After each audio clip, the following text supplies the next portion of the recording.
What's going on? YouTube, Facebook, Twitter, Instagram, wherever the hell you're watching from. I'm Anthony Greeno, and welcome to True Crime Investigates on WKAT. Glad you all could make it this evening. And what's going on, people? So if you just watched my recent video, there was a lot of trolling going on there towards the end. Yeah, not appreciated at all. Because that is not cool to talk bad about my girlfriend or anybody. And I don't appreciate it. And you will be removed from my channel, period. And any channel that I'm associated with, you'll be gone. Peace the out. I don't care. You do not talk to me that way, and you do not talk to her that way. That being said, I keep it very respectful to everybody that's in the chat. But when you go trolling and saying things, you know, my channel is my channel, and I can do what I want on my channel. It's my channel, right? I don't tell you what to do on your channel, anybody. And I don't tell anybody what to say or how they should think. I think everybody should speak their own mind and everything. But I don't appreciate people saying things negative to anybody. I don't appreciate that at all. So how's everybody doing tonight? Good. Yeah, see? And Jess is like pissed about what those comments were, you know? And who doesn't use the word fuck? I mean, I do it all the time. Sometimes you just got to fucking say it, you know? So I was going to be on here just to talk a little bit about Delphi, a little bit about what we was talking about in that video. Yeah, I don't know why she said that, but that was a bitch move to fucking say, wasn't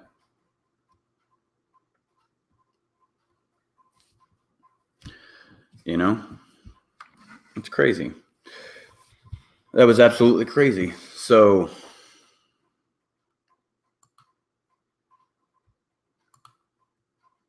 yeah, I don't know. Anyway, how are y'all doing this evening? Good?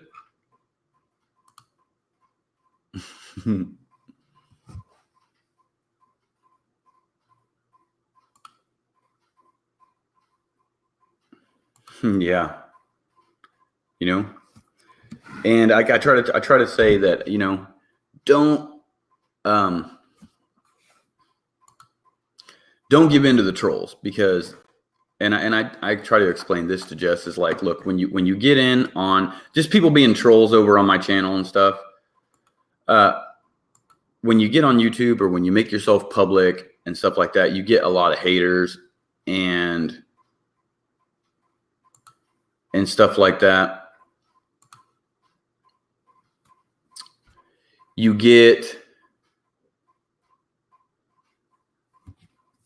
like just a lot of haters, I guess. You know, you just get a lot of haters, and it's hard to deal with that at first. Yeah, you know what? Exactly, Crime Junkie. Most likely, that's who it was, because that's how the person operates. You just get that, and it's something that it's hard to deal with at first, is the trolling. But then you get over it and you realize, you know what? Screw these people. They ain't nothing. They're not even making videos. They don't know anything. Just talking a bunch of crap there towards the end of my thing. And I don't even know. I mean, it was under some random name, and it's like, I don't understand. But like, the trolls are something that a lot of people do have a hard time to deal with. You know, a lot of people have a hard time dealing with the trolls, and they do love the acknowledgement, and they love to get people riled up. And the thing is you just can't give in to them, because they're just crap. They ain't nobody, you know? The trolls in here are designed, and you know what? One of these trolls could be Bridge Guy. Just designed to piss people off and get them riled up, because they don't want people focusing on the case.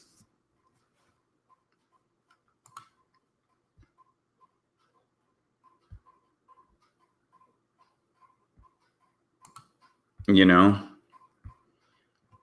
So exactly, you cannot feed the trolls.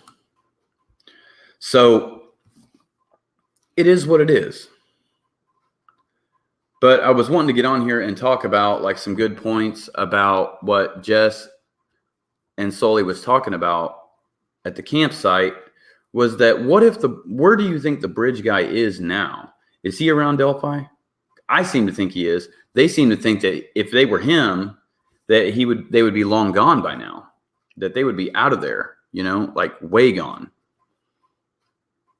away from the area.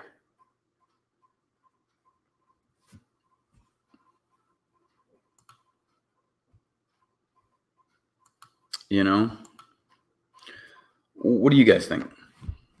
You guys think bridge guy like still lives around the area? Do you think he's long gone by now?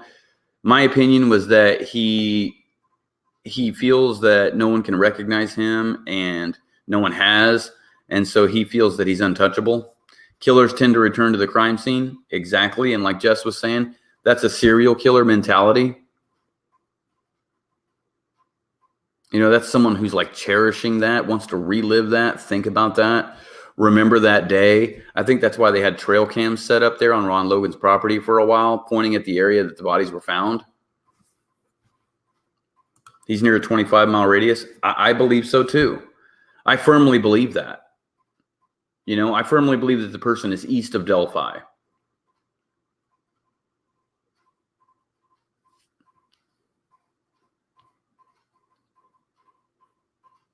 I do. I think that the person is east of Delphi. And the reason I say that is because you'd had to have a reason to know that trail was there. Either you're an avid hiker, you know a lot about the trail system, or you had been by it several times. And what would bring a person by that trail? If they lived east of town, they would have to go by the Monon High Bridge on their way into town. You know? Or Logansport coming into town, heading to Lafayette, would know that trail was there. Lafayette heading to Logansport, somewhere. The person's around the area. And if they're in Logansport or Lafayette, it's a lot of people there. So it would make sense to me that if he's in a bigger town like that, he's less likely to be identified.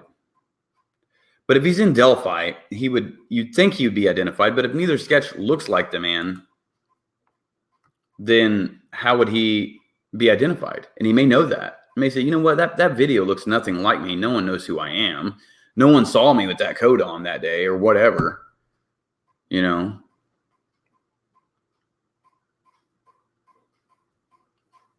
Yeah, you would think so. That he's right. He's in shape and he's familiar with the area and so forth. Yeah, please hit that like button, everybody who's watching. We greatly appreciate the like buttons. So the captain was wanting us to do a video with the captain and friends, like a kind of a creepier video. And I was wanting to do that, and I was wanting to kind of put that on Jess's channel. But like the trolls have her discouraged. And so encourage her, please, that she just got to ignore the trolls, send her a Facebook message or whatever. You can't comment on her videos. So if she goes live, talk to her there. Let her know that, look, I've been dealing with some serious stuff. People accuse me of being a murderer, a double murderer. People have said I'm a rapist, that I'm gay, I'm a murderer. And you know what? You don't think that gets to me? That bothers me? Because it does. It does bother me. It hurts my feelings that people think that about me. And I think that maybe she just needs to realize like how intense it can get. And I've tried to explain that, but I don't think she really knows until you go through it. It's hard. It hurts your feelings when people talk bad about you. But you know what? What I try to explain to her is, who cares what these people think? Because I love you and I'm here for you. And I'm supporting your channel 100%. And I'm going to help you do anything you can to make your channel what you want it to be. If you don't want it to be like mine, that's fine. If you want it to be simple, that's fine.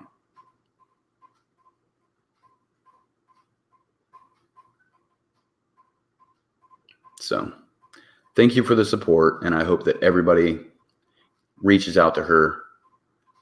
The road behind number 17 at gmail.com. The road behind 17 at gmail.com is her email.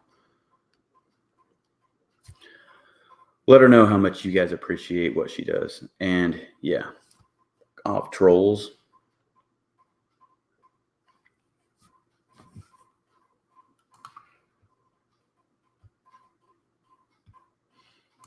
So, yeah, thank you very much.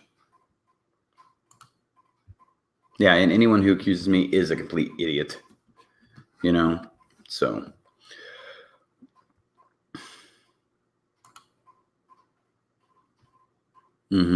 Yeah, I'm reading these comments as well. The comments that I'm showing on the screen, I'm reading at the time.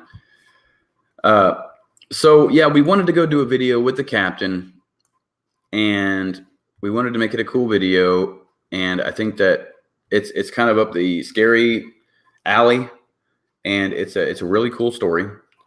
And so I've got some money put back for it, and I think that we was wanting to try to raise $30 on PayPal to be able to do this trip. It's in northern Indiana. It's I really don't want to give it away, but it's a creepier, more like a Halloween type story that needs to be told, and it's a true story. It involves killings, and we have the opportunity to go to this house and check out some really cool stuff. And so if anybody wants to help out with that, I think we're trying to raise $30. If we raise more, so be it. But $30 is our goal to go and do this trip and make it a worthwhile trip. It's going to be a fun trip. And I think Jess would really like it because that's like her thing. And I want to make her happy. So it's like, yeah, I thought that would be really cool. So exactly. Great timing. Yeah. Someone was being stupid in the other chat.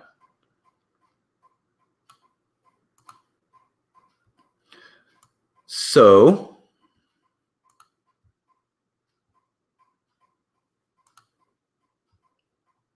yeah, and if anybody trolls like that, gone instantly. I don't like that. I dislike that a lot.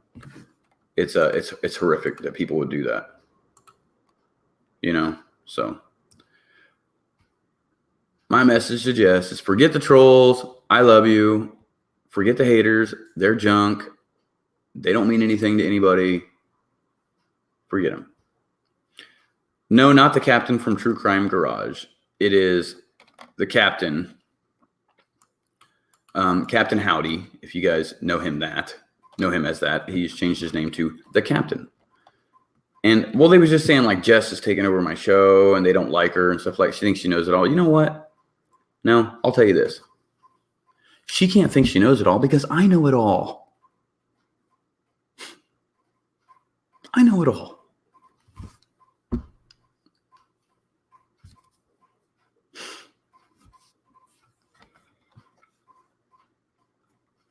What do you guys think about the creepy video?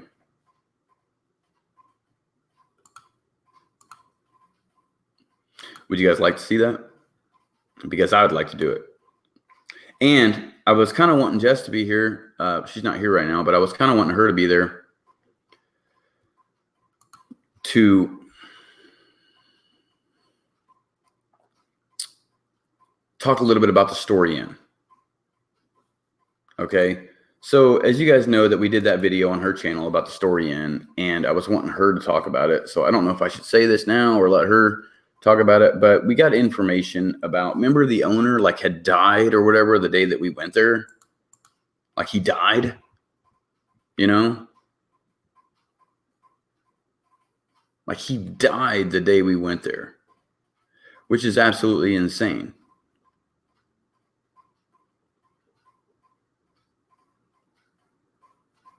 Yeah, you know what, Truth Seeker? I did see the garage, guys.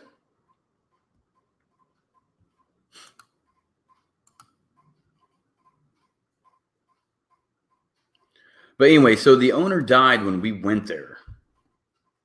And we didn't see him die, you know, or anything like that. But I mean, it was just ironic that we went there to go film some paranormal stuff, some ghosted hunting stuff, and he died that day when we was trying to go there to do that, you know?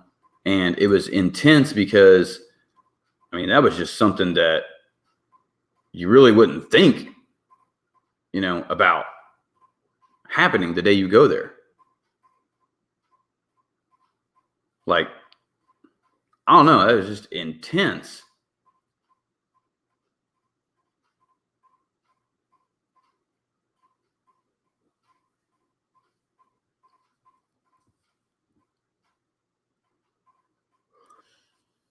Hey, what's up, History Unleashed?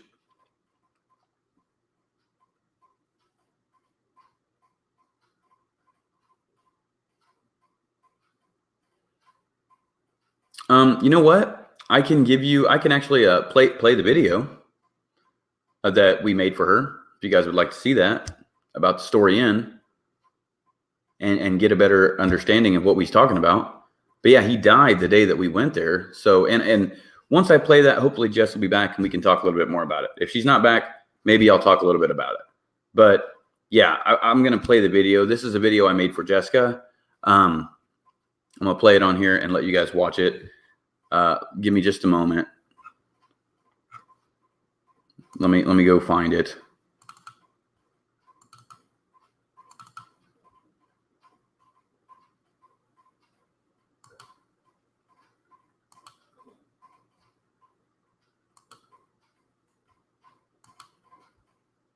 Hopefully this is it. Give me just a moment.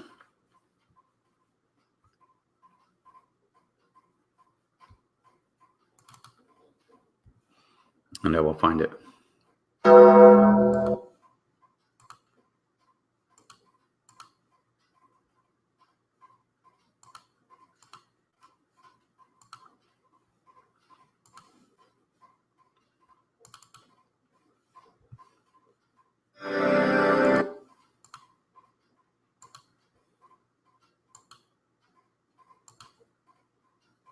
Okay, yeah, this one's it right here. So this is going to be the story in, the story of story in, and this is a video that we made for Jess. I hope you guys check it out. Show her your support to her. Please subscribe to her channel. It's called Haunted Reflections. Let her know how much you guys like it, because I worked really hard to try to help her do this, and she's worked really hard on doing this stuff, and she really likes it. So encourage her not to be discouraged, please. So check this video out, and I'll be back right afterwards. But this is a video we made about Story Inn, and I'll tell you more about the owner who died the day we went there and more about that. No super chat is available on this time. We have, I think, 12 more subscribers that we need in order to do super chat. But we encourage you to make PayPal donations. If you want to make a PayPal donation, please do so at the PayPal link that is on the, it's usually on the screen, and my moderators post a live link in the chat. That's it right there. Please make a PayPal donation and check out Jessica's stuff on Jessica Millhop Photography on Facebook. Okay. So hopefully Jessica gets here soon and we can talk more about it. But here is the video of Jess's stuff.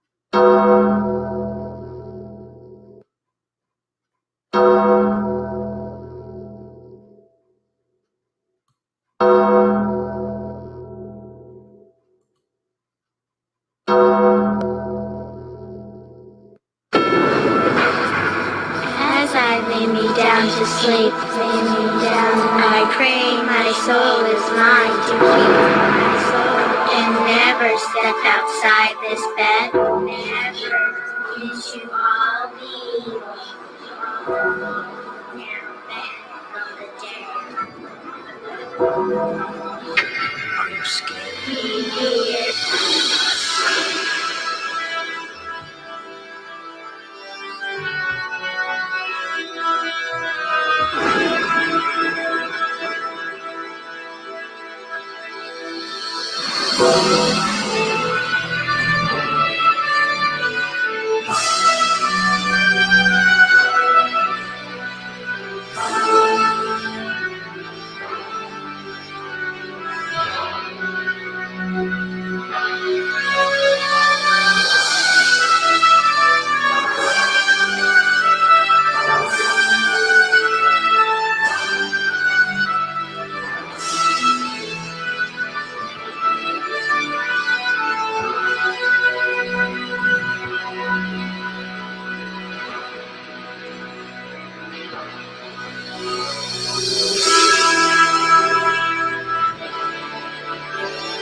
I've been this story off and on all throughout my childhood.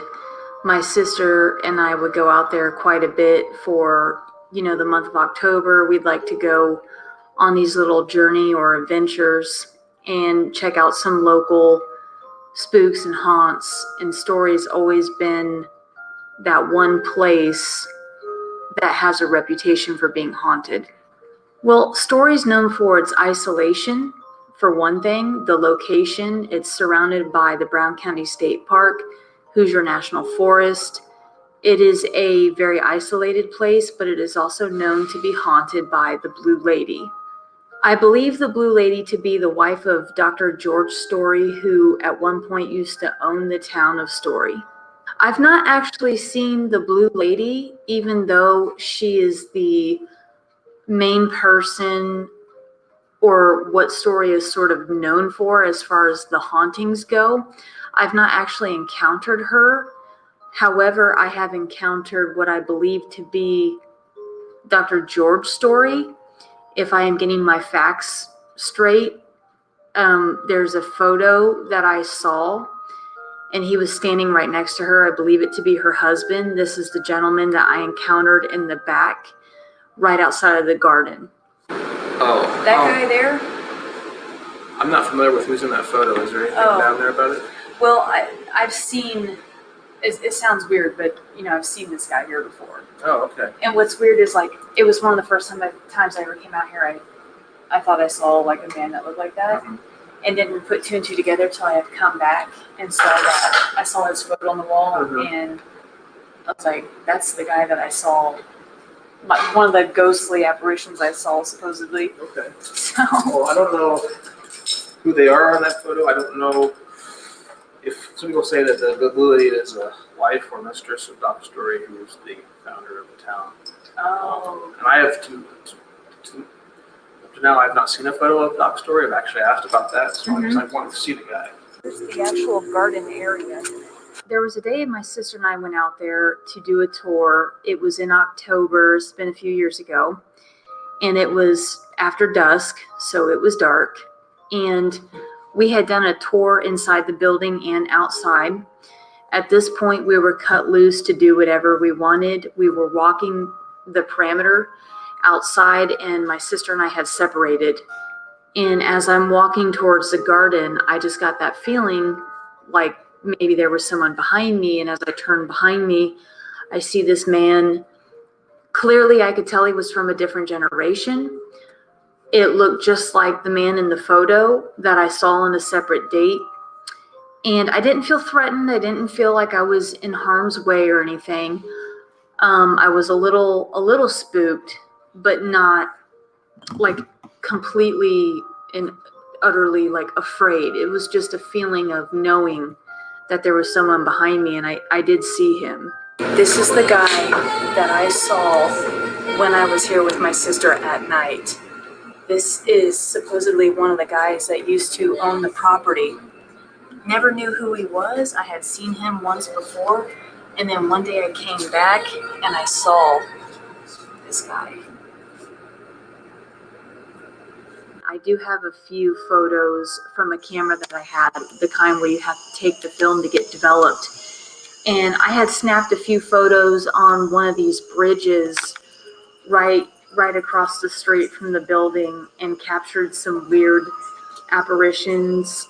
Almost looks like there's a man standing on the bridge, but it kind of looks like this, to me, I perceive it as a goblin type of figure. At one point, I did have a digital photo, and I'm not entirely sure where that photo is, but I had captured a photo when I had my encounter with this tall gentleman who I believe to be Dr. George Story. And when you initially look at the photo, you don't see anything, but when you zoom into it, you can see the outline of the face and the height adds up.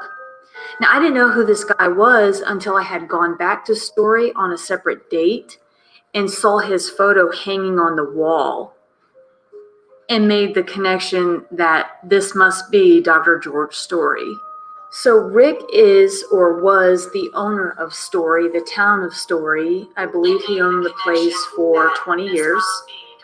And from what I understand, the encounter I had with him, very nice guy. I believe that he is deaf. I think he wears an earpiece. So there are times where he can engage and interact and he can hear, but it's a faint hearing. I know that he had Story up for sale for like $3 million or something like that just a few months ago, earlier in the year. As far as that goes, I'm not sure if the town is still up for sale, but what I believe is that he just recently passed away. And I found this out when I went back to Story on October 1st. The day that I actually went out there and was getting another tour and doing filming and taking my photos, we found out that he had supposedly passed away on October 1st. We still have, who's the gentleman that I believe he is the owner, or is he the owner? Oh, Rick Hofstetter? Yeah. He's the majority owner. Okay, I've actually seen him a few times in here. Yeah. Seems like a nice guy. I've not actually Absolutely. been able to converse with him, but me and my sister came up here one night. He was the only one up here, and I was trying to talk to him and didn't realize, you know. I don't know if I'm the person to tell you this, but he passed this today. Are you serious? Today? Oh my Oh, wow. gosh, what are the We're all odds? kind of reeling over.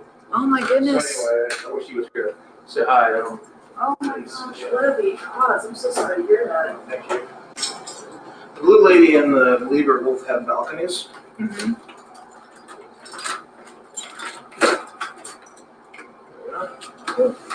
Good.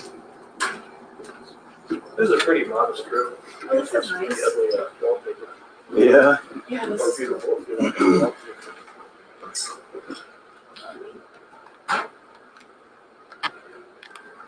Yeah, that's a nice view.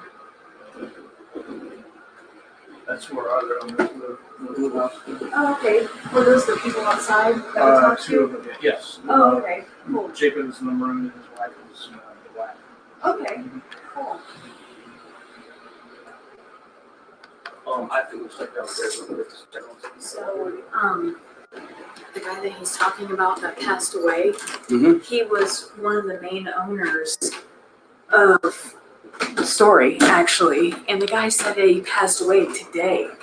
What are the odds that we would come up here and feel compelled to come up here that day? I've not actually spoke to him because he's deaf, but I came up here with my sister one night, the same night that I was telling you about, around Halloween time, and he was like the only one sitting in the dining room area down there.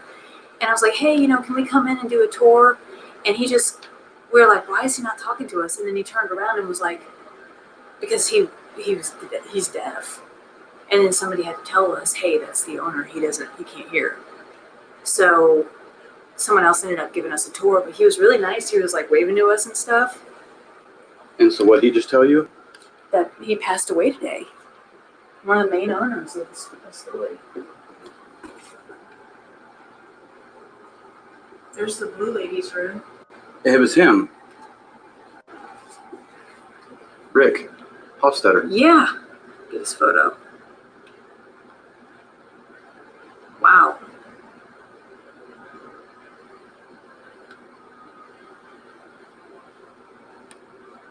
Wow. Formerly an attorney. Well, there's a book where it's like a notebook where people can, when they stay in the room, they write out their experiences from staying in the room.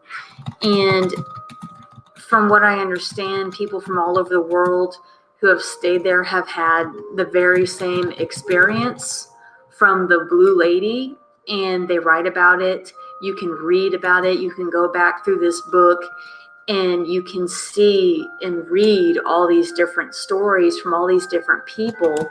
So it is interesting because that book never leaves. It just stays there, and people just keep adding their experiences in the book. In the guest books from this room, the garden room, we had consistent reports going back from 1980 to 1999 at that point, in different books by different people at different times from different parts of the country before there was an internet, talking about seeing the same thing. Again, I slept in this bed. I have not seen a ghost. I have not felt anything unusual. Does that disprove it? No. Does it prove, do the other people's experience prove there's a ghost? No. What it does prove is they are having their own experiences, and those things cannot be denied. Okay, so back here we have the barn, which they've really done a lot in this barn. From what I understand, they have weddings and stuff like that now. But before they really touched up this barn that you're seeing straight ahead is, in my opinion, where a lot of the haunting takes place. At least from all the times that I've ever been out here, this is probably the creepiest part, for me at least, especially when the sun goes down. Well, the barn is definitely the creepiest place for me. I have been out there several times. Obviously, I had been going out there before they fixed this barn up, because now they have weddings and they host parties back there in this barn. They've really fixed it up. I remember going out there and touring the barn before they fixed it up.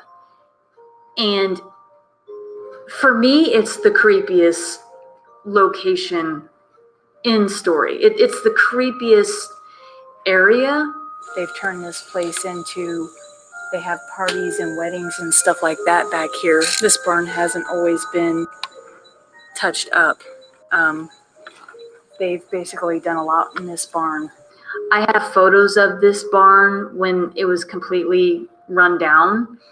Walking up to the barn, I instantly kind of got that feeling of, I guess, just being spooked out, and that could be in my head. But when we walked into the barn, me and my sister, we just kept hearing little nicks and knacks and little ticks and tacks, or whatever you want to call it. When I first walked in here, these doors were wide open and it was pitch black, and there was a lot of noise coming from up there, like almost like something like felt like that. Like, what is that?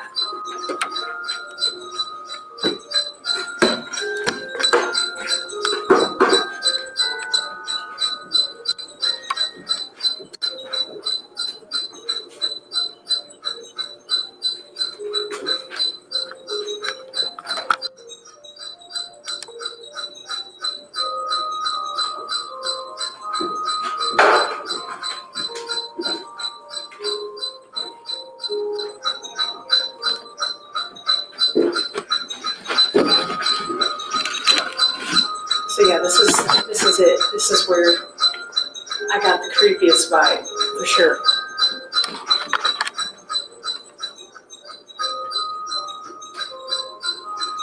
And it was just the kind of thing where you feel uncomfortable. So I don't know the actual history behind the barn or maybe the land right there. I can't explain why I felt that way, but I definitely was creeped out back there. Definitely got an uncomfortable impression or feeling there. Like most places, it looks really nice, but when you're here, at least for me, I definitely feel like I'm being watched. It's not like an evil feeling, it's just the feeling I get when I'm here. Like there's just something that's curious.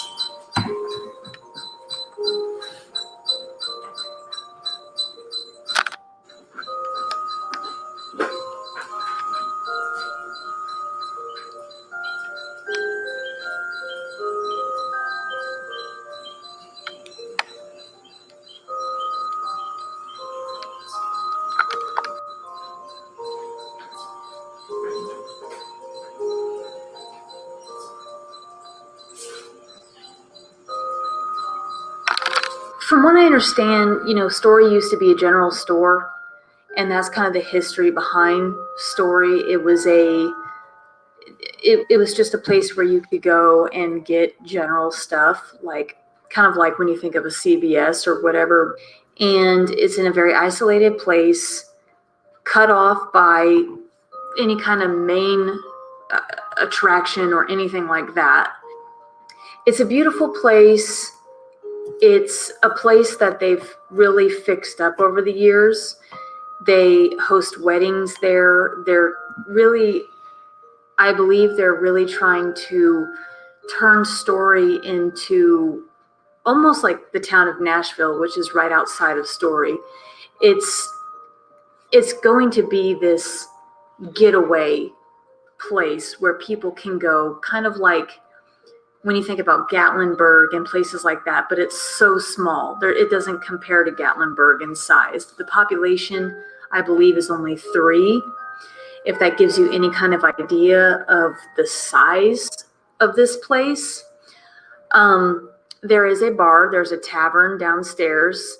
When you walk down there, it's very cool. It's very neat. It's got that old rustic vibe. And what really intrigued me was they had a photo of Laura Palmer from the TV show Twin Peaks in the center of the bar. And that always was a favorite TV show of mine growing up as a kid. I always looked up to Laura Palmer. Of course, she was the cheerleader that was murdered and everybody in the town was devastated. So it just gives you that, when I saw that photo, I was like, wow, these people are really, creating this vibe of mystery and intrigue. And I just really thought that was cool. They also have all kinds of photos in the bar of the history of Story, all the old settlers and owners, prior owners, and people like that invested in that town. So it's a neat place. And it is, I believe it is on the historical, the National Historical Registration. So it is definitely an interesting and unique place. All of this around is very new too. Like there's some stuff that they've added back here for festivals and weddings and things like that. But this place used to be kind of a rundown place, especially the barn. A lot of people say that the building itself, the Story Inn, is haunted by the Blue Lady, and she's supposedly known to be haunting one particular room. But that's not where I felt the threat. The barn is where I've had the spooky sensations. I've walked up on the barn and almost gotten physically ill. I've heard almost like a knocking in there, or like I've walked into the barn and heard things fall.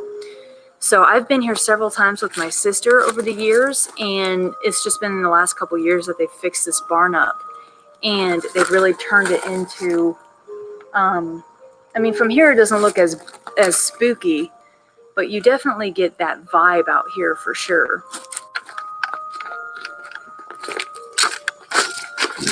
So we're walking this path behind the barn, and it's very isolated out here.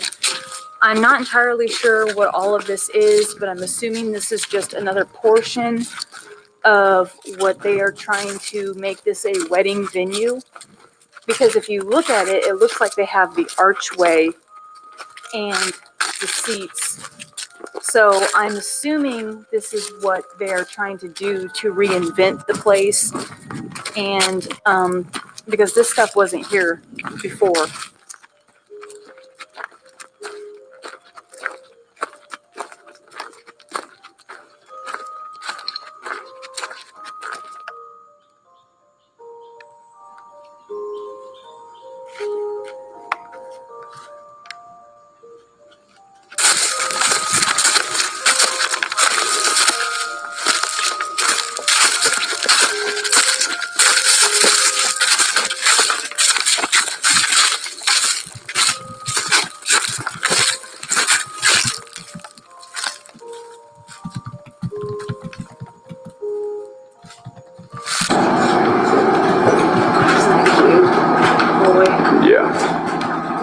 Would you stay the night here? Yeah. I would too. How much are rooms here? I have a breakdown list. It's usually around just under $200, depending on what time of the month or what time of this year and what day of the week you do. Mm-hmm. I have a price breakdown for they're open. Where are these being opened? All right, so this is looks like they're still lived in, so we need to clean this This is the rest of the cover. Oh yeah, I've been in this one before. This one's cool. Have you? This is the one, so I have photos from the outside of the building, and it's the middle window, where you can see like some woman's face like looking out. And I don't know if it's the blue lady or if it's just, In a photo or what? yeah, I've taken photos of outside the building, and I've got a few at home where you can like see a face. Unless it's just someone that was up here, you know what I mean? Hard to say. But Most likely with somebody's face, but yeah, I'm always gonna err on the side of skepticism. right. And he's the same way. He doesn't believe. I Yeah. don't not believe. I just don't go looking for it. Like I said, I mean, my mind can go down that road, and I've seen some weird stuff in my life. Not too much, but enough to make me think of different things going on. Oh, this one's cute. Yeah, this is nice. Is there a loft up there? I don't think so. Oh, okay. That's so Not just a cool little though. bit of space. I can't remember. I think I've been in like most of these rooms, but I don't remember being in this one. This one's cute.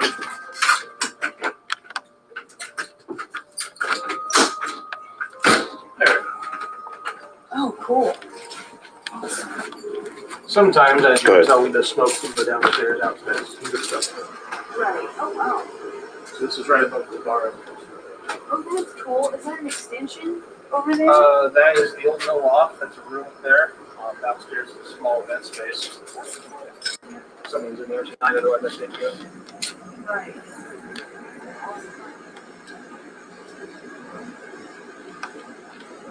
How old is this place? Well, I don't recall when.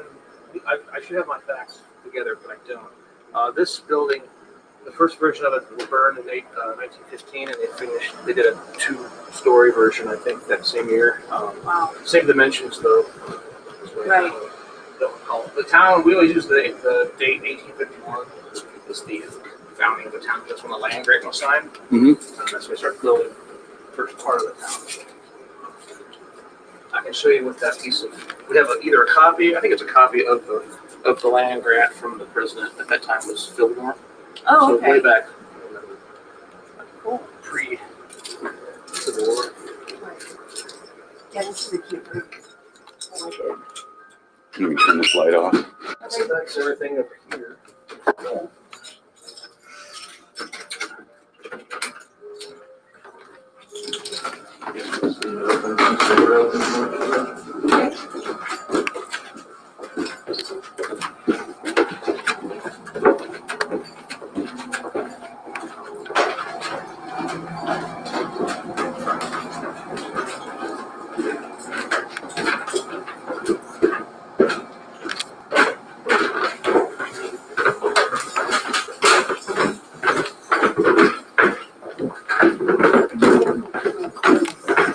This guy here, and this is supposedly his wife, who I believe is the Blue Lady. And a lot of people who recognize her spirit says that, you know, she's around when you can smell the cherry smoke from the tobacco that she smoked. The Blue Lady room tonight. See, look. Ghost story of the Blue Lady. Ghost story? Yep. I have slept in this room. Nothing happened to me. Nothing happened to you? I don't go looking for that. If Yeah. it wants to find me, it can. I'm alone in this building enough as it is. Yeah. I don't go looking for weirdness. It's usually a pretty decent vibe that permeates the place. Do you ever smell the cherry tobacco? I have not personally. Has anybody that you know have? I believe so. Some other coworkers have. I had gone down there one day and I had interviewed one of the maintenance men. At the time when I was speaking with him, I was kind of doing this interview and getting his opinion about the ghostly haunts there. He told me about how usually when he does encounter or have the ghostly encounters, it's usually when he's alone. It's not typically when there's tourists there. And he always talks about the smell of cherry tobacco. That is what the Blue Lady is supposedly known for, is the cherry tobacco that she used to smoke people will say that they smell that when she's around. And he did tell me that he did smell it. Now, this was one day when he was working, when he's telling me about this experience when he smelled the cherry tobacco. Now, while I was interviewing him, somehow mysteriously, my phone, which I had in my hand, took like 20 or 25 photos of him, like a still frame, but it just took a shot of this guy. And it just, you see him just moving, and it's very bizarre. I didn't even realize till I got home that my phone had done that. So that definitely made me question, had I done this, or was this a supernatural experience here? The tavern, we went into the tavern. We toured the inside of the building. We got to see most of the rooms. We didn't get to walk into the Blue Lady room that day, although I have been in that room. I've been in all of the rooms, actually. And we toured the inside of the building. We walked the perimeters. We toured the barn. We walked the garden. And the story also has a series of cabins that you can rent out and stay in. We walked the circle there. They have a garden there where they make all of their, they grow all of their own food. So we walked near the garden. And while we were outside on the road, sort of getting photos of the garden area, we heard the coyotes. And it was just very random. It just came out of nowhere. It definitely was kind of spooky. I mean, there were so many of them, and it came from...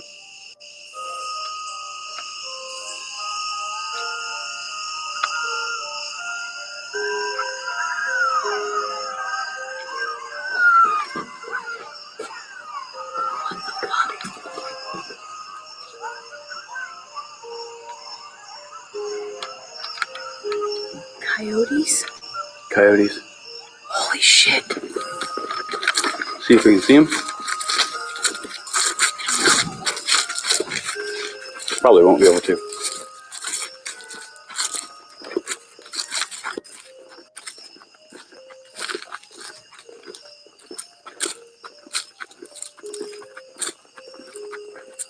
Okay, so we just heard coyotes out here. We just heard coyotes right out there. That was loud. Holy fucking crap. And we were just right outside the story. Look, there's the story sign right there. It's a unique place. You're not going to find a place like this just anywhere. It's isolated. I would say that for those who are interested in the paranormal, this is a place to go, because it's not, the feelings I've always gotten have not been, you know, this overwhelming feeling of fear, but just more of like if spirits are good, or if the supernatural is kind or whatever. I would describe it more as a place where you can go and potentially encounter these ghosts or spirits or whatever you want to call them, and not be completely spooked. I mean, you know, you hear about some of these places that are haunted and people never want to go back. People go and they get traumatized. I would not describe Story as that kind of place. There's a lot of history there. There's a lot to do in the surrounding areas with the state parks, with Nashville being another tourist destination. It's definitely a highly recommended place on my end. And they grow all their own food, and they have a lot of beer on tap, if that's your thing.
All right, so thank you for watching. My name is Jess, and this is my story of Haunted Reflections.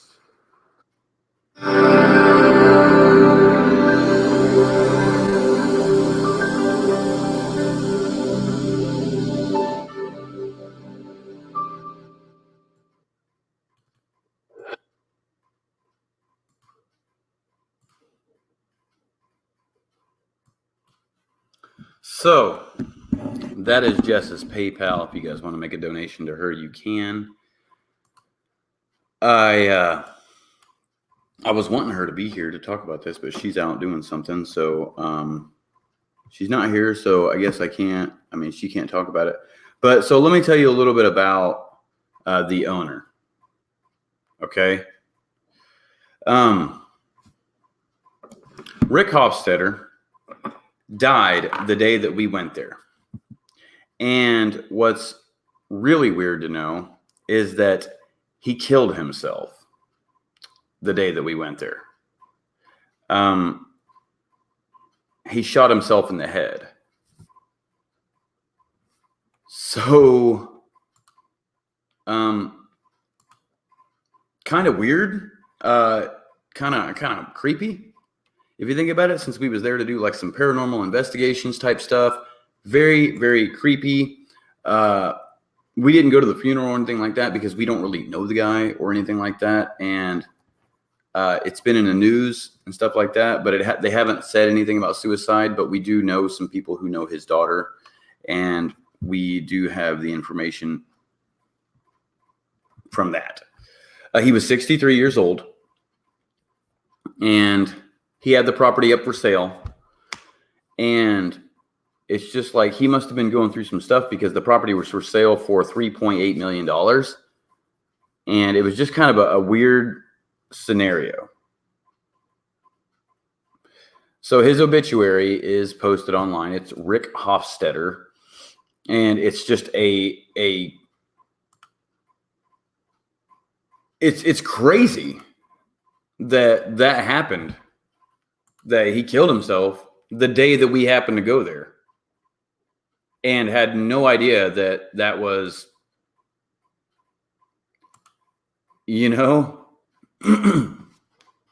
the case. But you know what? With watching that interview of him on where he was trying to sell the property, you could tell that there was something up, because he was like, my role's done here, and like you can just see a different person from what you saw in this video. And let me see if I can pull that up. Okay. So yeah, let me see if I can pull it up real quick, the interview, because you can see a change in this man from that happy, upbeat, like, hey, this is, I've slept in this room, I don't believe in ghosts, to this video that I'm going to show you.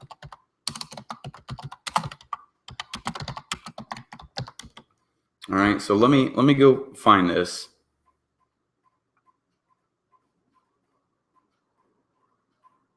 You can buy the town of Story for $3.8 million.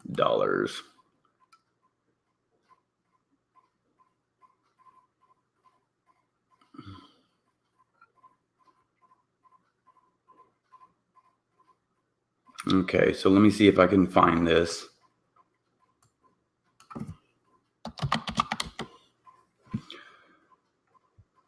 Story, Indiana for sale. Let me see if this is it here.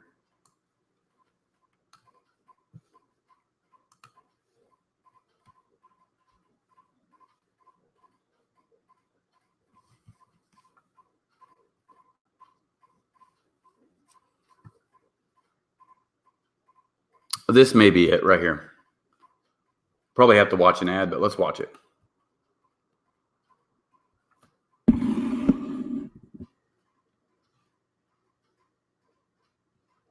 And notice the tone in his voice. It's different. You can see that there's something wrong because he's like, yeah, I'm done here. It's over. I've owned it for 20 years. It's over. Tiny town that's really in many ways a throwback to the 1800s. Yeah, but now the owners of Story, Indiana are putting their town up for sale in hopes of keeping it around for years to come. Nick McGill picks up the story from Story. It could be the tiniest town in the Hoosier State, a hidden jewel at the end of a winding road. But the story behind Story, Indiana, is a tall tale. The words don't quite do it justice. Story got its start as a community in the 1850s, but the Great Depression nearly wiped it out.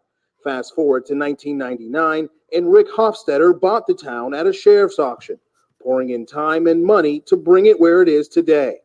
This place is now 168 years old, and my love affair with it is just a tiny part of that. Everything in Story is old, from the former general store to the houses and the old grain mill, now serving new purpose as a restaurant, a bed and breakfast, and a wedding venue born from an old dairy barn.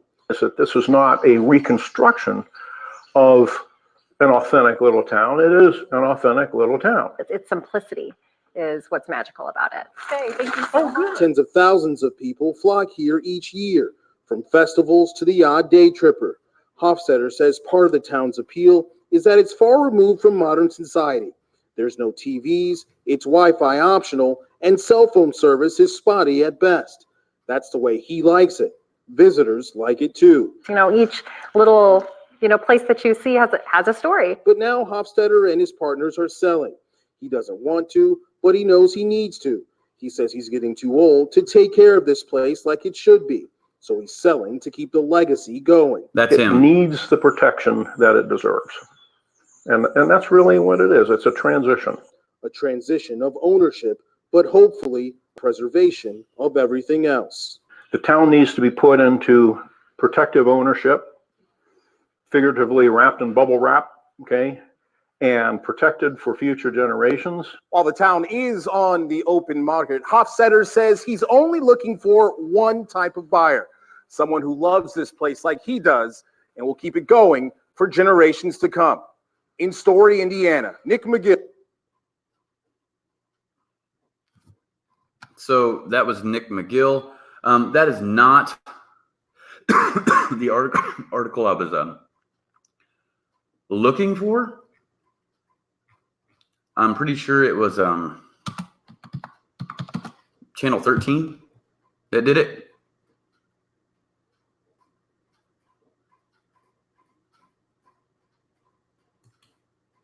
Yeah, maybe this is it right here. Yeah, you know what? I think this may be it right here. He does appear stressed. I don't know if he was being haunted or what the deal is. He said he didn't believe in ghosts or anything like that. So we gotta watch an ad.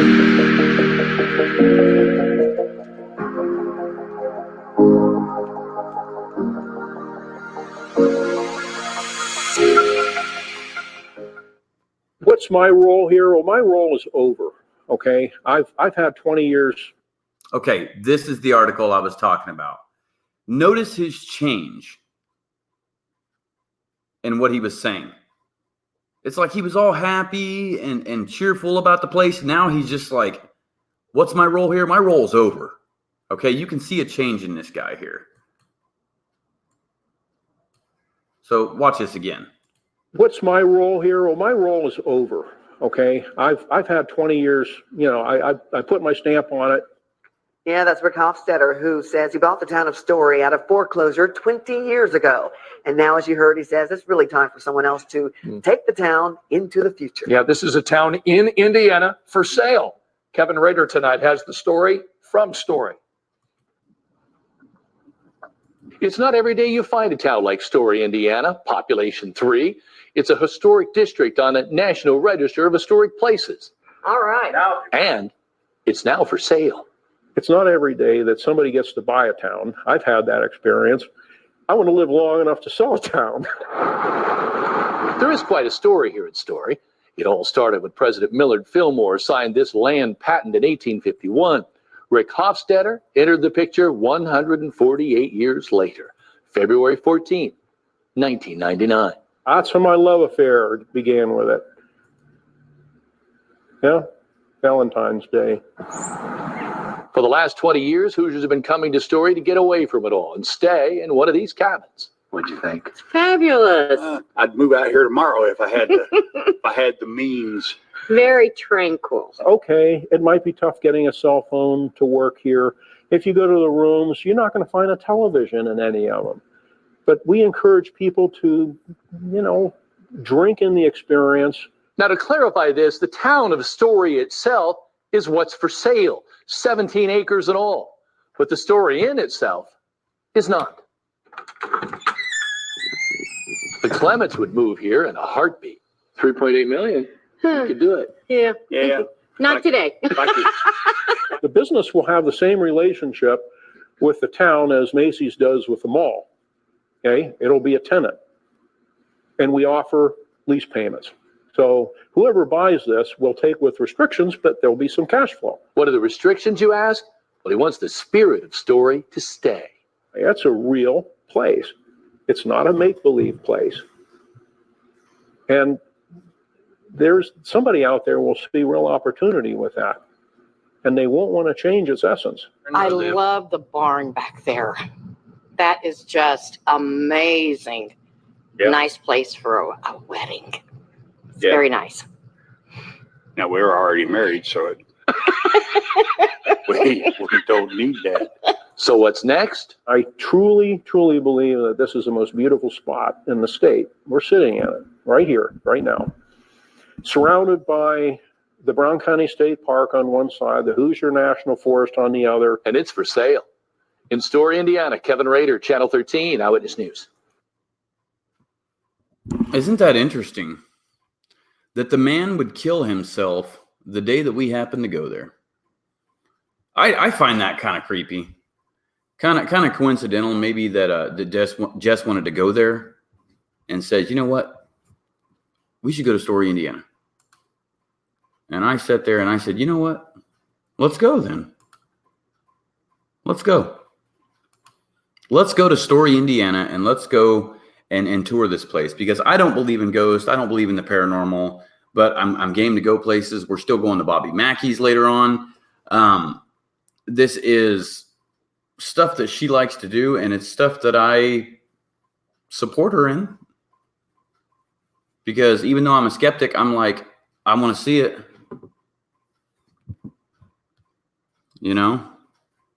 so it's like, I want to see, I want to see the stuff.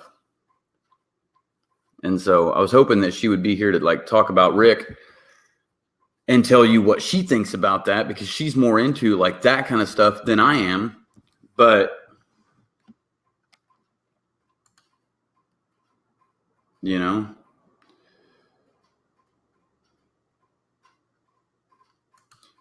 and you know what?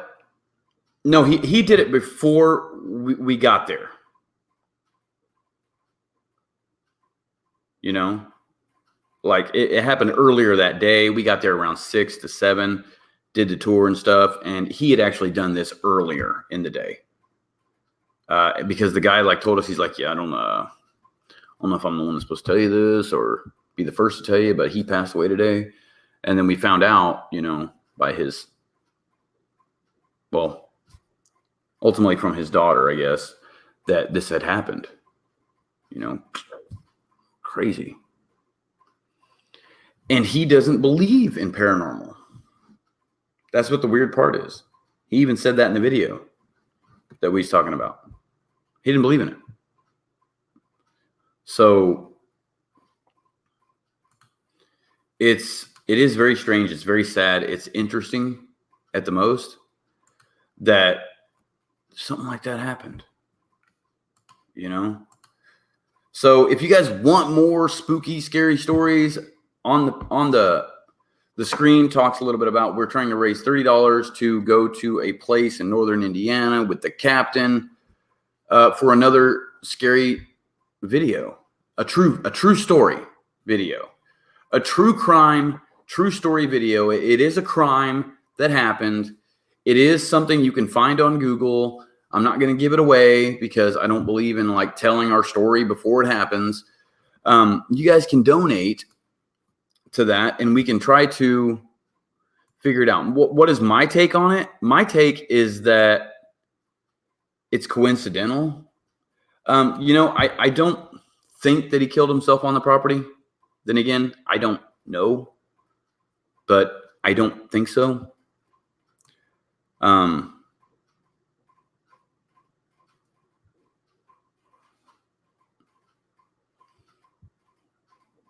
You know,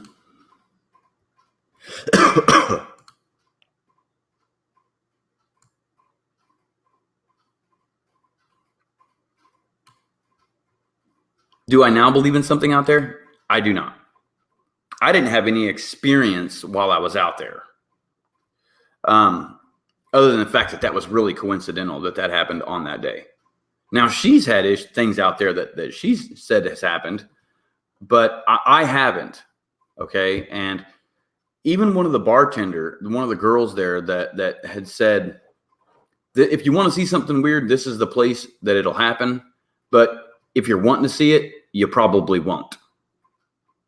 And to me, I don't understand that, but it's like,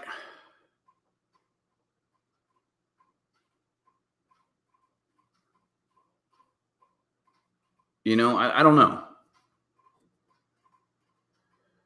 Why did we go there? We went there to go tell the story about the place, about how all these people have hauntings and things like that. Like people have claimed this, like even before there was an internet, people were writing into things, writing in this journal when they stay in the room, all describing the same thing. And he would read this journal. He would read this journal and be like, wow. Like all these people are saying the same stuff. Like they're all describing seeing a lady with bright blue eyes. They smelled cherry tobacco, which was the tobacco that she smoked. Things like that. So I know this is like way off the Delphi topic, but it's something very interesting. And so, yeah, we're trying to go do a video with the captain, or you guys know him as Captain Howdy. The captain is his name now. Go check out his YouTube channel because it is very good. Some of the stuff that he's coming up with.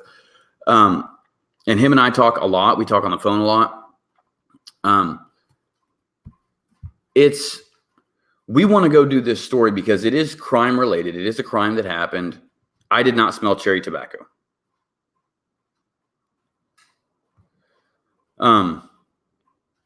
Yeah, I think I'm closed-minded to, the paranormal stuff because I'm just like, yeah, it's not real. It's not real at all. We're still going to do the Bobby Mackey thing. If anybody don't know what Bobby Mackey's is, we have got that video on my channel and stuff. But this thing is true crime related. It's about deaths.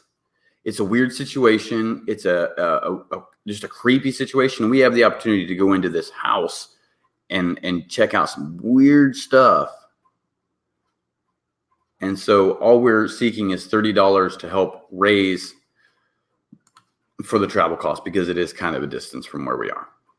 But it is with Captain Howdy. So if you guys want to see us do a video with Captain Howdy, you guys can donate to the PayPal account. And that would greatly help us get there. And of course, we put our own money into this a lot. I spend a lot of money. And a lot of people go on here and say that, oh, you know what? We do want to get some more t-shirts. I've got my True Crime Investigates t-shirt. I wanted to get her some t-shirts and stuff like that. So that's kind of what I want to do. But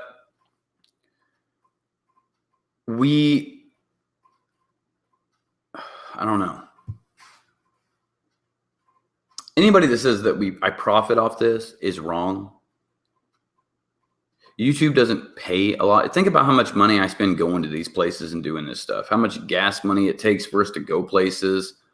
How much, food, places we stay, filming takes time, and so forth. And there's people out there that are like talking all this stuff. Let me see if I can find this thing.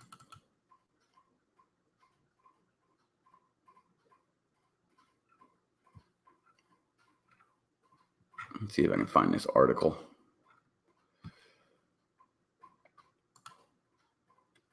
Someone had posted on here and was talking some serious crap. And I get sick of it. I mean, I just get sick of people talking crap to me, about me, anything like that.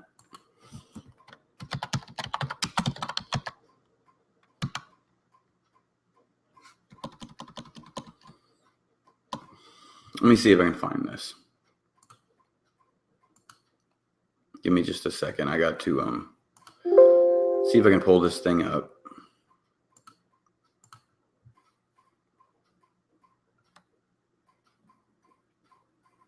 Yeah, exactly. Gonna get rich for YouTube Premium, Google Earth Pro. Exactly. YouTube Premium, Google Earth Pro. This program right here is $25 a month. Okay. I've got the editor that I pay for, you know, wear and tear on the vehicle, different things, you know. Sometimes, man, sometimes people, what people don't realize is I got to pay some of these people to get an interview with them. Okay. Like with the Delphi case and things like that. Some of these people I've had to be like, look, man, I'll give you $100 to talk to me. Please. People want to hear what you have to say. You guys remember when we was covering the Daniel Nation stories? Okay, let me put it this way. We talked to Daniel Nations probably 40, 50 times on the phone, and it was $15 a call for 15 minutes. And sometimes, ladies and gentlemen, he would just cry and be distraught and be like, I don't know what to do. I'm sad. I'm going to lose my family and stuff. You know, and I'm not making fun of the guy because I know how it is to be in jail and like that.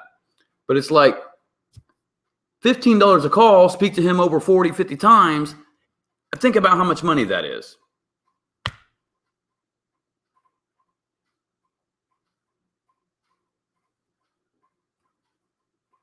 You know?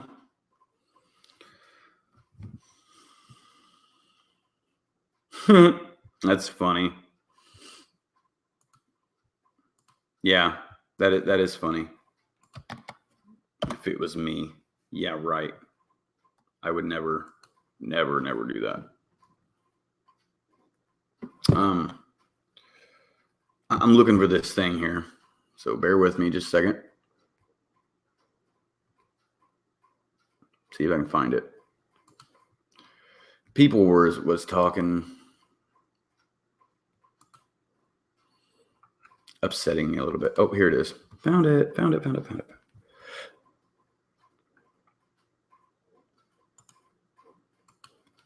Save this image.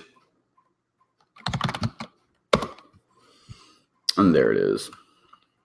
All right. So let me pull this up on the other screen for you guys so you guys can look at it.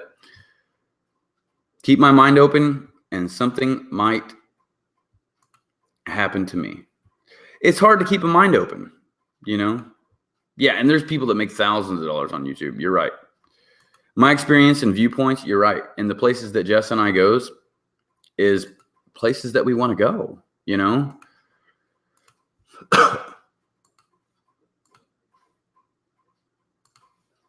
All right, so here it is. For people that don't know. Now,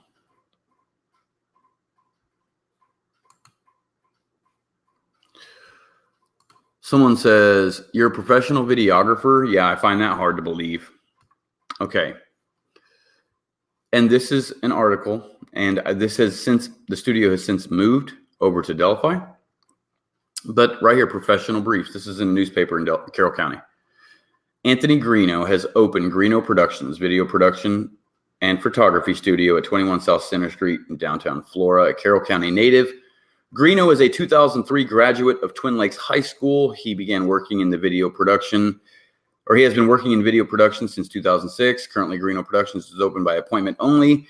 Greeno may be reached at gpfilmcrew@gmail.com or through YouTube or Facebook. Greeno said he has a big screen, plans to host weekend movie nights in the near future. There it is. Okay. And someone says,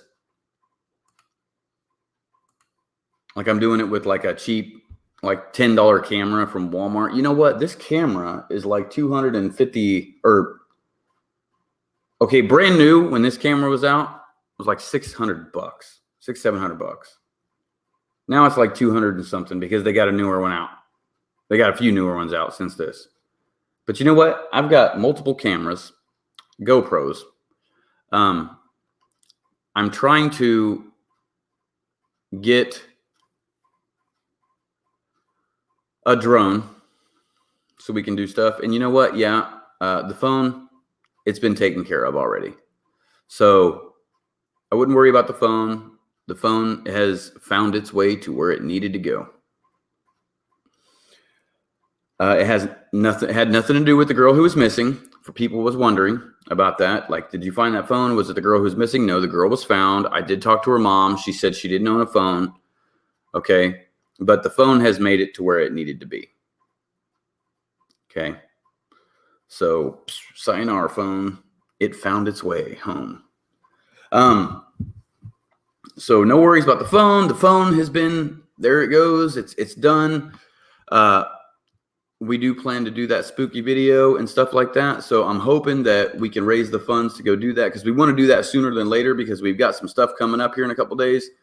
A Halloween event to go to and stuff. So we really want to do that. So PayPal is our way of getting to places to do things. And it's like, this is fan funded, is what I always tell you guys. This is fan funded YouTube for you. You encourage the ideas that we do.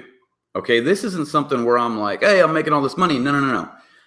If you guys want us to go to some state or some place to cover a crime, all we need to do is get the funding to do that. We'll put in our money, our time, our effort. We need the donations that help us do that. And that's what it's really all about, because there's a lot of people that say, you know what? We want you to go here and do this. And it's like, you know what? If we can find the funding to get there and back, we'll do it. That's what we want, because we want to do the footage that you guys are asking us about. And Captain Howdy has a really good story that he wants to broadcast, and we want to broadcast it too. And that is our goal. Jess likes the scary stuff. I like it. I like to film it. It's interesting. And Captain Howdy, or the Captain now is what he's called, wants to do it, and I really want to do it with him, because I find nothing better than like when Randy and I get together, when Kat and I get together, when YouTubers get together and they make videos and they collaborate on ideas. You can't go wrong there, because I accept if someone says, you know what, I don't agree with you. I think that this is maybe what happened. That opens my mind to something different. It's like, well, you know what, you may be right there. And then we can agree to disagree on things, and then agree to agree on things. And then we can ultimately come up with some sort of solution on how it may have played out, because you may know something that I don't, and I may know something that you don't, and the next guy may know something that we don't. If that makes any sense to anybody.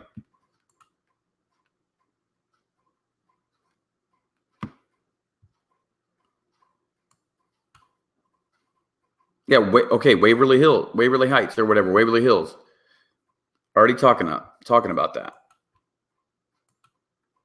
Thank you very much, Lynn, and everybody, whoever wants to donate or whatever.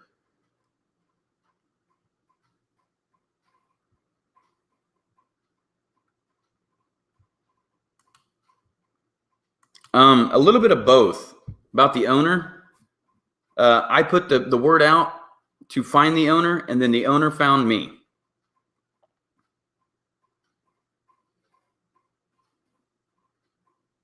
There it is. Look at that. See, it costs about $100 to do trips for Randy. See, and that's the thing. You know what I mean?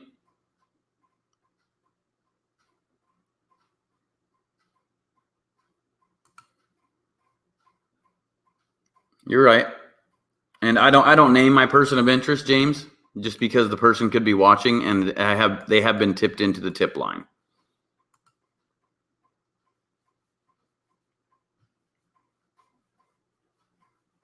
So you're right. $30 is not a lot. And you know what? We buy our own food and things like that. So we're just looking for help with the travel costs. That's all it comes down to.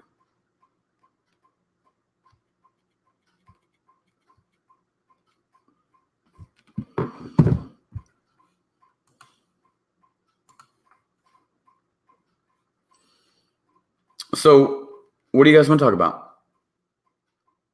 I'll give you guys 20 more minutes and I will wrap up. But for 20 minutes, I'm all yours. We can talk about whatever. Talk about whatever you guys want to talk about. Okay? I know you guys like that video that Jess had made. You guys like the videos that I post. Join me. I love making videos. It's my life. It's what I love to do. The link to the PayPal can be posted in here by one of the moderators. It's a live link, and I will post it right there.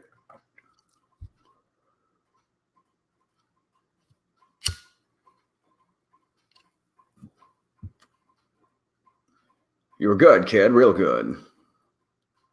But as long as I'm around, you're always your second best, see?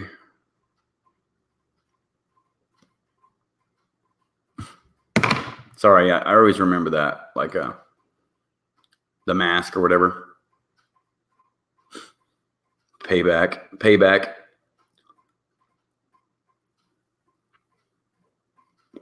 Yeah, when YouTubers get together, look out. Like I've seen Radar out there with Randy.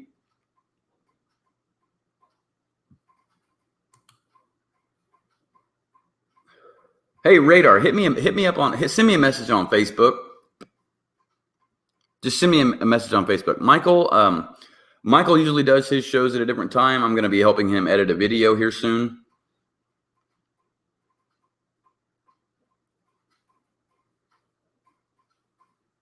Yeah, it's 11:40 here as well.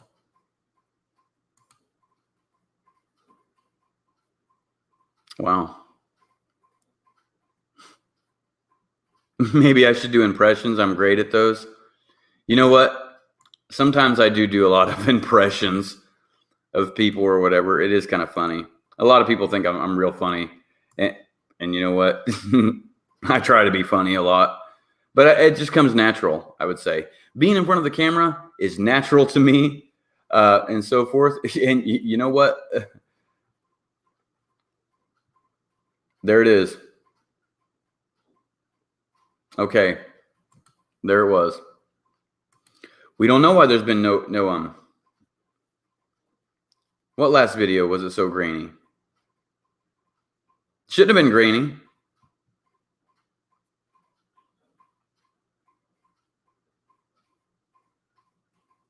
Yeah, you know what? I do know that the video was too fast to read at the beginning.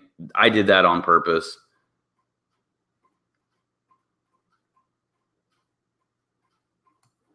You know, could everybody hit that like button for me, please? Yeah, I'm the one that put that video together. I did that.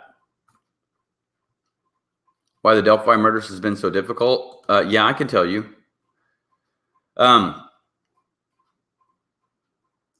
Because we have so much and so little at the same time. Because law enforcement has been silent on a lot of things. Like the car thing, you know, with the profiling of the guy. It's very difficult and it's very emotional for people around here. And it's got everybody looking over their shoulder like, it's you know, pointing the finger at everybody, every man with a blue coat or goatee or walks on a trail or lives in Delphi. We've all had the finger pointed at us. I have it. The mayor, sheriff, lawyers, judges, women, people of color, everybody's had the finger pointed at them. And it don't make any sense. It's just very emotionally involved with everybody. And it's difficult to get past that, for people, because we don't know anything, yet we want to know things. And there's so many rumors that are going on with it, and it just tears everybody up, and they don't understand anything. I hear you, Levi.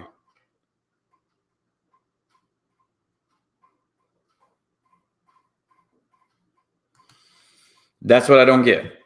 We've never had anything crazy like that happen around here, like that.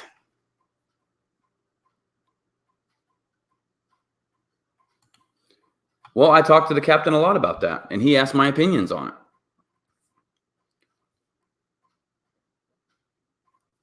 To me, it's relevant because I think that figuring out the timeline that everybody was there is key to how long this occurred, how well he knows that area, how fast he was able to leave, how fast he was able to cross the bridge, where he could have been. I find it very relevant for me.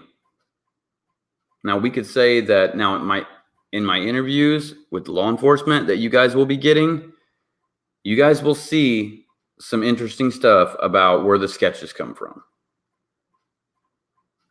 And you'll see some interesting stuff about how it all transpired. The timeline is crazy. It's interesting. It's something that I felt was necessary in determining where the person was from. And through my investigative work, long time ago, I determined where I believe the suspect had parked. I do keep donations confidential, if people ask.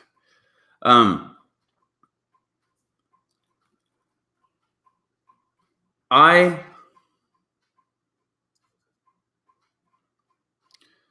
figured out where the suspect had parked, or where I thought that he could have parked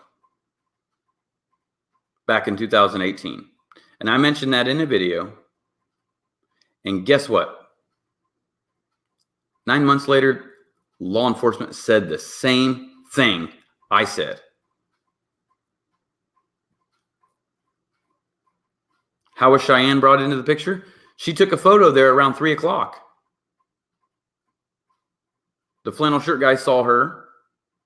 Derek was there at 3:15. She was there. She took a photo. So she was there shortly after the crime. And while bridge guy was there leaving, she was on the bridge. She didn't see him. And flannel shirt guy did. So that's how she was brought in. And no, Abigail was not pregnant. That was a rumor. It was crazy. We did hear a lot about that, about the sticks in the stomach and all this stuff. That's absolutely absurd that people would say that. It doesn't make any sense to me that people would say anything like that, because it's sickening to me. Well, you know what? Cheyenne's times have been proven, Faith. If you watch Gray Hughes, and Gray Hughes when I was talking about it, the time she was there, based on the sun and where it was hitting in the shadow on the picture that she took, it proves that she was there at around 3 o'clock. I estimated 2:49 because she said an hour before it posted. She posted at 3:49. She was there around 3 o'clock. And like she said, she posted that picture, and the shadow proves that she was there around 3 o'clock. And the bridge guy, where his photo was taken, I was right. And Gray Hughes figured it out as well. Based on those shadows, I give him kudos for that. That it happened around about 2:20 is when his video was taken. So from 2:07 to 2:20, just gave them enough time to get across the bridge. He was back there at the bend in the trail. He ran across that bridge as fast as he could, got to him, took him away, and then boom.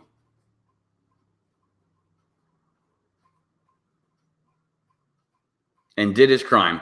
He knew how long it would take to get across that bridge because he'd practiced it. He'd been there earlier. He'd seen the lady walking the dogs. He had been there and done that, and he knew how long it was going to take, and that's why he committed to crime and got out of there. He had it all planned out. He figured it out. He didn't know they were going to be there, but he had a plan waiting for the right time and the right people to be there to commit this crime. Ladies and gentlemen, it very well could have been Cheyenne if Abby and Libby didn't show up first. It could have been Cheyenne and her girlfriend. I'm being straight up with that. It would have been Cheyenne and her girlfriend. I guarantee it. Because if they would have went down there to the end of the bridge, he'd have hustled across there and did the same thing to them.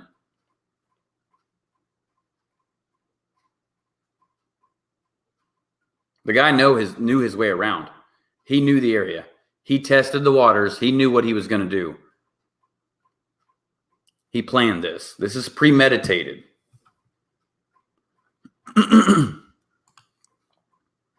Premeditated for sure. Scary thought, isn't it? A very scary thought.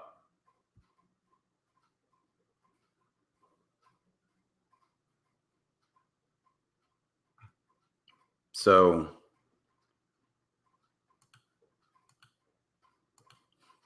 he was very confident. Exactly. He was very confident. He knew what he was going to do. Are people still hiking in that area? I hiked for 4 hours the other day with Jess. 4.5 hours. There was other people out there hiking too. One. But yeah, and then people hit me up and said they went on Saturday, and I'm sure there's people been there since. I see pictures of people that posted on there. They go out there. I see it all the time. Hang him high. Exactly. Hang that dude. And you want to know something else that happened here in Carroll County? I'll show you guys that as well. Let's go back in time to Amber Green. Amber Green, ladies and gentlemen.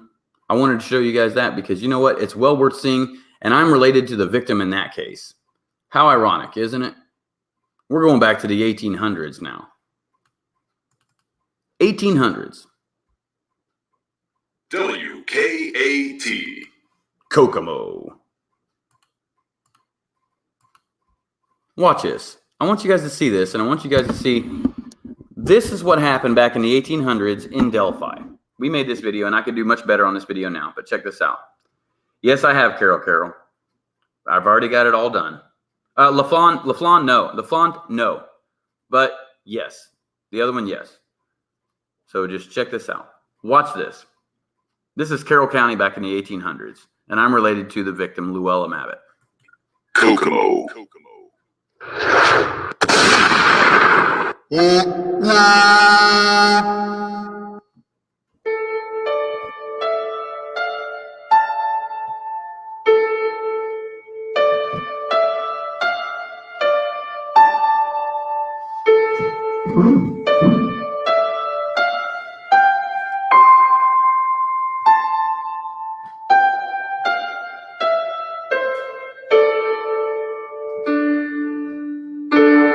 Delphi, Indiana, October 21st, 1887.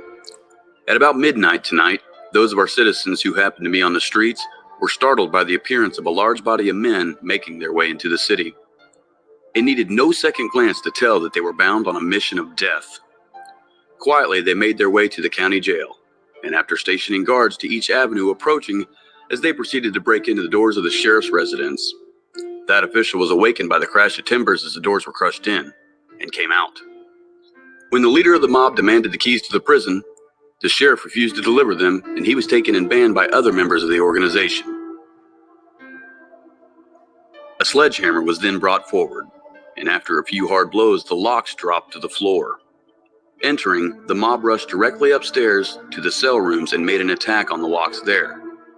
It required some time to break the combination by which the cells were locked. But once at the levers, the leader reached in and pulled one, which opened the cell containing Amber Green, the abductor and murderer of Luella Mabbitt. The prisoner was gruffly ordered to get up and dress, which he mechanically did, and he was pushed forward at the muzzle of a cocked revolver.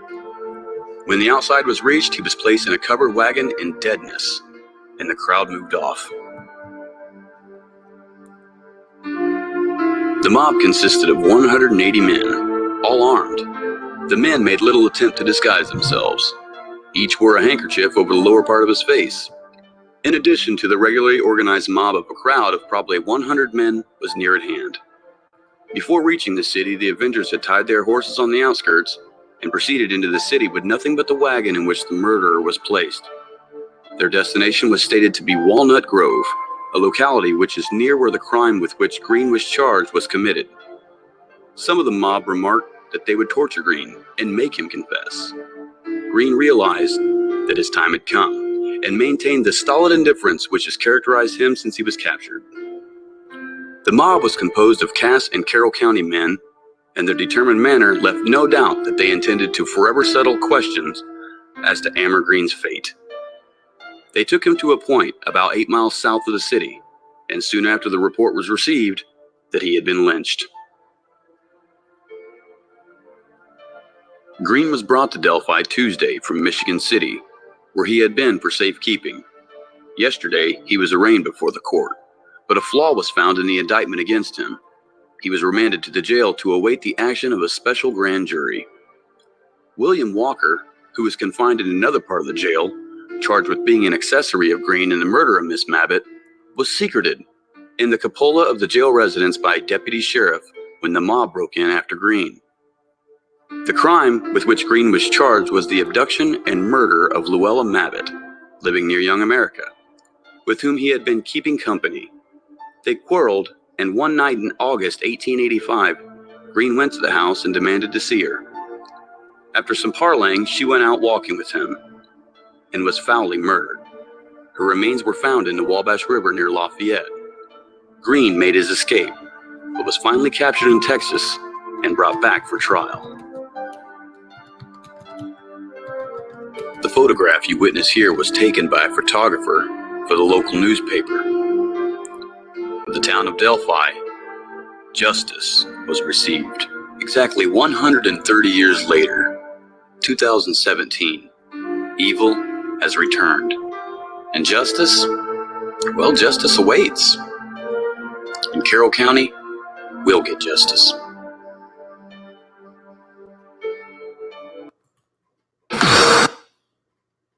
Isn't that interesting?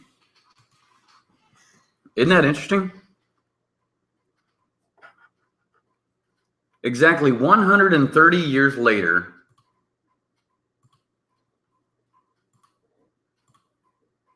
evil has returned. WKA. Sorry.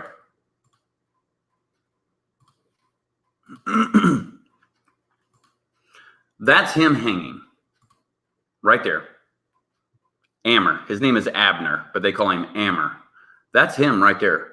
Dead as a doornail. Amber Green, he's buried somewhere out here. There he is. And look at the location here.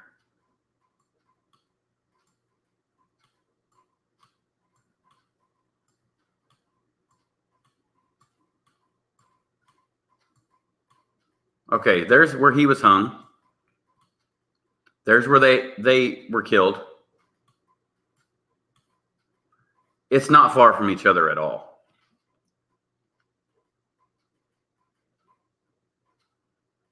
Crazy, isn't it? Not related. This happened in 1887. This happened in 2017. They did let the sheriff go. And you know what? The body of her is buried in Lafayette, or they say she is. And it also came out to say that like 50 dentists said that it was the body of a tobacco chewing male in his 40s to 50s. She was a younger female in her 20s, supposedly a beautiful woman. So there's question that is even her body. He said that she was with a man in Texas. Now, the person at the train station in Florida said that a woman who looked just like her got off the train, sat down. She would be, okay, so I'm related to the Mabbitts. They are my cousins and my aunts and uncles. And the Mabbitt family is still around this area now. So that would be my relationship. And so when she got off the train, apparently there was a woman that looked just like her, set her bag down, walked around the corner, and then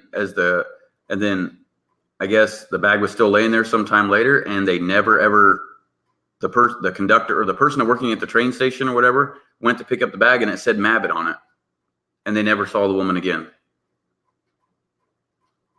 Isn't that weird?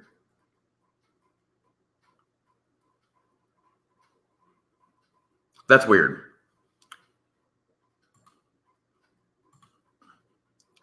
So thank you everybody for joining me here today. Make sure to join WKAT on Facebook. If you want to send me an email, you can do so at the email listed on the screen. If you'd like to send Jess an email, you can do so. Hit her up on the Facebook, Jessica Milhoff Photography, and check out all of her pictures and stuff. She's got some great pictures. Also, like I said, we were seeking the $30 for another spooky adventure, true story, true crime story with Captain Howdy or the Captain. And if you want to make a donation to Jess, that is her PayPal link right there if you guys like what she does. WKAT needs 1,000 subscribers before we can super chat and before we could unlock some things that we can do on YouTube. I think that we were only 12 away at the time. We may be less than that now if people have subscribed today. So I encourage people to share this to other social media sites, share, and let people know that they need to subscribe to this channel if they want to talk about true crime and stuff. And on Jess's channel, we do true crime and paranormal and stuff like that. On my channel, we do a variety of adventure videos, paranormal, or not paranormal, but true crime, mainly Delphi and stuff like that. So thank you very much to our moderators that are here all the time. We greatly appreciate it. Thank you very much. Can't say that enough. Thank you, moderators, and thank you for kicking out the trolls. When people get trolly, you get the boot. Southern style. So, again, thank you, ladies and gentlemen, for being here. We greatly appreciate it. 8 more is needed. We need 8 more subscribers, ladies and gentlemen. Make sure you please hit the like button if you like this kind of stuff. If you like true crime, if you like cool stories, also go over to True Crime Investigates. True Crime Investigates. That is my YouTube channel. All right, and I will pull it right up here on the screen. You guys can see it. Actually, you know what? I'll play a thing real quick for you guys. Real quick, I'll go pull it up on the screen for you guys. That way you guys can see it. So if you're on YouTube and you go to, and here it is, True Crime Investigates. You can find it. Just type in True Crime Investigates and you'll see all these videos. We got camping, talk Delphi, and visit a crime scene. We got Delphi Murders, off the beaten path. Indiana's 3 big train trestles. Delphi Murders explained. That's a good one. And then we got some other videos on here. But check this out. I'll be right back. Oh, I'm sorry. I wasn't even showing you guys the screen. But anyway, here we go. Camping, off the beaten path, train trestles, Delphi Murders explained. Chuck Bronson and stuff like that. So check this out. Promo. What up, YouTube? Do you like true crime? How about Anthony Greeno? Then you came to the right place. This is True Crime Investigates. Mark Redwine, the Delphi Murders, and women on death row. So like, share, and subscribe to North Central Indiana's best YouTube channel around. This is Anthony Greeno's True Crime Investigates. Cool, huh? Isn't that a cool one? I got, other videos like how I make a YouTube video and stuff. It kind of shows you how I do it and stuff like that. We've got some promo videos and stuff like that. So if you guys want to see like the Ghost Link Observatory, we go to crime scenes, we talk to people. People have been asking about this one a lot. Someone asked me if I could play this. I seen a message on my Facebook. If I could play the intro to this, they wanted to see it. So I'll go ahead and show you guys what this is real quick. Women on death row. Sorry.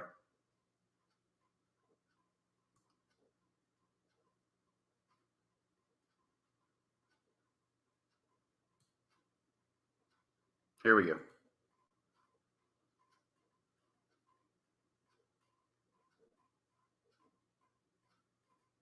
You guys will like this. Coming soon on WKAT. Letters from Death Row. WKAT has written letters to women on death row. Hear their stories. Their bone-chilling confessions. They have no remorse. And soon comes the day of execution. Find out what these women have to say moments before Death Row.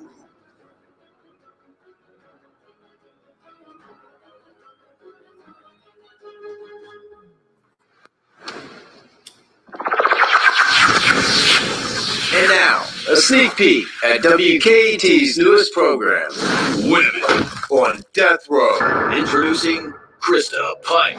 Convicted in 1995 of the brutal murder of Colleen Slummer. The location? Knoxville, Tennessee. In Job Corps, she fell in love with Daryl Shipp, a known Satanist. She felt Colleen was making moves on her new love. Daryl. On a cold January night in 1995, accompanied by Daryl Shipp and friend Shadola Peterson, they lured Colleen into Tyson Park, a secluded area just off campus. What they did is bone-chilling by design. A calculated attack, an innocent victim, and a case of cold-blooded murder. For 45 minutes, Krista sliced Colleen over 300 times to watch her bleed. Daryl carved a pentagram in Colleen's chest. They used weapons, a box cutter, and a meat cleaver. And after the horrific attack and stunned that Colleen was still alive, Krista picked up a big stone and said, "I want to see her brains flow out of her skull." After hitting her 4 times, gray matter did indeed drain out of Colleen's head. By certainty, a gruesome death. After her arrest and conviction, Krista became the youngest woman on death row in the United States. And today is the only woman on death row in the state of Tennessee. This is a case of Krista Pike. I did every single thing that happened up there.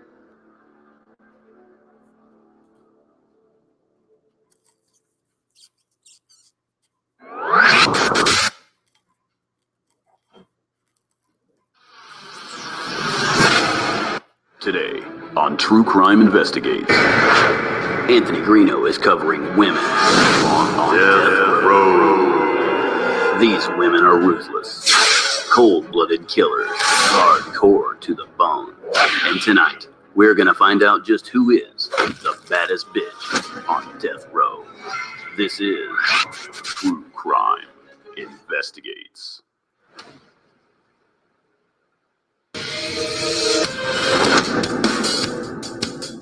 Well, there you go, ladies and gentlemen. That is True Crime Investigates, and you guys can go check out that on my channel, True Crime Investigates. Thank you again for joining me, ladies and gentlemen. And on that note, everybody, I'm Anthony Greeno. Look forward to my Mark Redwine video coming soon. Keep it Southern style, y'all.